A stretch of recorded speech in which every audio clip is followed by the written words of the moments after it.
Welcome to the African Origin of series, a series where we speak about the African origin of various items and the way they contributed to humanity's progress. This series aims to re-establish Africa's position as a central part of world history, as well as bring to light or highlight the importance of African contributions to the human family, which are often ignored or overlooked by most. Each episode of this series will be supported by scholarly works and research, and the documentation that will be used in the production of the video will all be referenced in the description below. In this first episode of the series, we are going to talk about the African origin of humanity. So please, press the subscribe button and join me on this journey, the African origin of. Africa is by all scholars' admission the birthplace of humanity. Although this is a well-known fact now, there are certain aspects and implications of this fact that most people are not aware of. These implications will be discussed shortly, but first, a quick history. Africa has not always been believed to be the birthplace of humanity. This view, in fact, has changed over the centuries. In the ancient world, for example, Africa was viewed by most scholars of the time as the birthplace of mankind and even the birthplace of civilization itself. One can see this evidenced in the works of Diodorus Siculus, an ancient Greek scholar who stated in his books The Libraries, "Now the Ethiopians, as historians relate, were the first of all men, and the proofs of this statement, they say, are manifest, for that they did not come into their land as immigrants from abroad, but were natives of it, and so justified by the name of autochthones is, they maintain, conceded by practically all men. Furthermore, that those who dwell beneath the noonday sun were, in all likelihood, the first to be generated by the earth is clear to all." So you can tell here, the historians of the time all believed Africans were the first of all men, and to them the proofs were manifest. Turns out the ancients deserve more credit in their knowledge of the world than what they are commonly given. This view, however, came to change over time because of the loss of knowledge of past civilization. With the rise of Abrahamic religions such as Islam and Christianity, the birthplace of humanity quickly moved to the Middle East, where the Jewish people originated.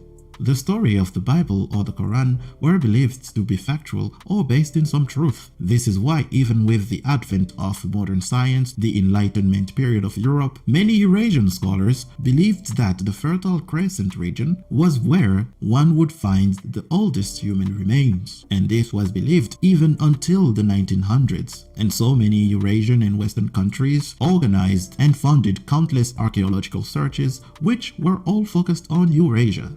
What a way to do science, eh? It was only until the 1950s that certain scholars decided to look towards Africa for an answer to this question. Some excavations were therefore initiated by certain scholars such as Dr. Louis Leakey, Philip Tobias, and others. And then boom, with just a few excavations, there was the answer. The oldest bones of Homo sapiens were found in Africa, precisely in East Africa in the Omo Valley. Then later research found even older remains of hominids in South Africa. But don't think the scientific community accepted this evidence right away. No. No.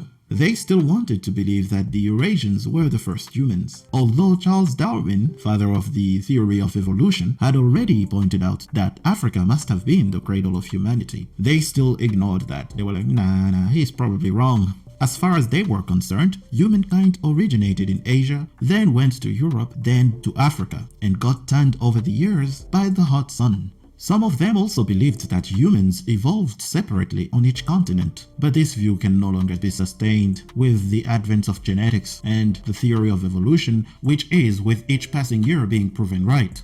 But still, in the 1950s, most of the scientific community believed that humanity originated on each continent because they wanted to believe that, otherwise they'll be connected to people like Africans. We can't be connected with Africans. So to dismantle the previous views, it took works of great scholars like Dr. Cheikh Anta Diop and others to demonstrate that the evidence was overwhelmingly on the side of an African origin of humanity. And since then, the cradle of humanity has never left Africa, with more and more early forms of hominids being found on the continent each passing year.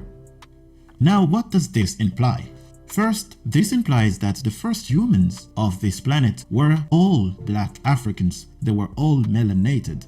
Second, it implies that those Africans were the first to explore the world and discover many places. This aspect is often ignored by many people when talking about the history of humanity, how it originated in Africa, but they fail to somehow note that Africans explored and discovered most places first. Africans were the first to set many practices that carried humanity for tens of thousands of years and even till now. These Africans actually discovered every continent, as paleoanthropologists and genetic studies tell us. Just look at this map of genetic ancestry of the entire planet. It tells you the whole story. The African origin of humanity is supported by so many fields of science. It is supported by geology, genetics, and paleontology.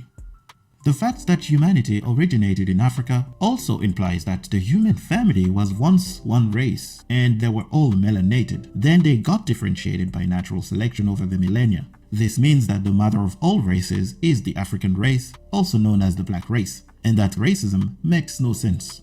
Therefore, Africans were the first explorers and travelers, the first to apply tools and techniques, the first to study the world around them and investigate it properly enough in order to carry humanity up to this point, the first to set foot on every continent, the first to organize various societies, the first to tame the forces of nature and harness their power to allow humanity to prosper until now. And they were the first to do many other things that humans still practice today, like making love.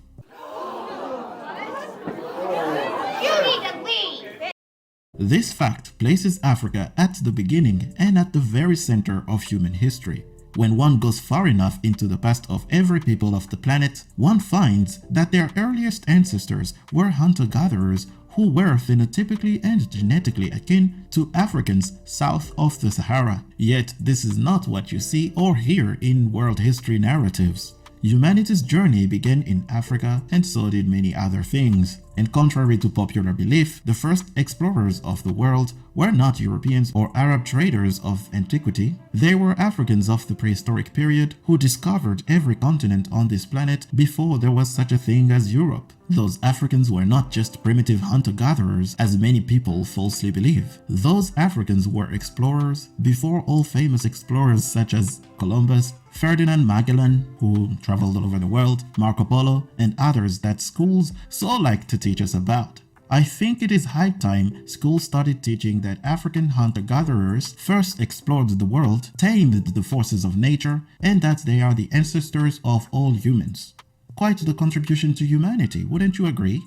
Stay tuned to know more about other things that originated in Africa and how they greatly contributed to humanity's history. In the next episode, we will talk about the African origin of many students' nightmare subject, mathematics.